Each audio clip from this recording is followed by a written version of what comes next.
ప్రస్తుతం ఇంగ్లాండ్ పర్యటనలో ఉన్న టీమిండియా 5 టెస్టుల సిరీస్ ఆడుతుంది. అయితే ఈ సిరీస్ లో టీమిండియా సీనియర్ ప్లేయర్ అలాగే ఓపెనర్ కేఎల్ రాహుల్ అదరగొడుతున్నాడు.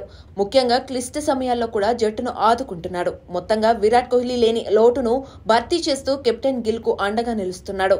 ఇక బ్యాటింగ్ లోనూ సూపర్ ఫామ్ లో ఉన్నాడు. ఆడిన 5 టెస్టుల్లోనూ 50కి పైగా సగటుతో 532 రన్స్ స్కోర్ చేశాడు. ఇందులో 2 సెంచరీలు 2 హాఫ్ సెంచరీలు ఉన్నాయి. ఐపీఎల్ నుండే ప్రాక్టీస్ మొదలుపెట్టిన కేఎల్ రాహుల్ ఈ టెస్ట్ సిరీస్ లో ఆకట్టుకున్నాడు. దీంతో ఫ్యాన్స్ తో పాటు మాజీలు సైతం కేఎల్ రాహుల్ బ్యాటింగ్ ను మెచ్చుకున్నారు. ఇంతవరకు బాగానే ఉన్నా ఇప్పుడు కేఎల్ రాహుల్ గురించి మరో విషయం హాట్ టాపిక్ అయింది. అదేంటంటే ఈ సిరీస్ లో చివరి 3 మ్యాచుల్లో కేఎల్ రాహుల్ ని అవుట్ చేసిన బౌలర్లు గాయపడి మొత్తం సిరీస్ కే దూరమయ్యారు. అవును, వినడానికి ఆశ్చర్యకరంగా ఉన్నా ఇదే నిజం. 3వ టెస్టులో షోయబ్ బషీర్ రాహుల్ ను అవుట్ చేశాడు. అదే మ్యాచ్లో అతడి వేలికి గాయమైంది. దీంతో సిరీస్ మొత్తానికి అతడు దూరమయ్యాడు. ఇక 4వ టెస్టులో England captain Ben Stokes KL Rahul ను అవుట్ చేయగా అతడు కూడా గాయంతో సిరీస్ మొత్తానికి దూరమయ్యాడు.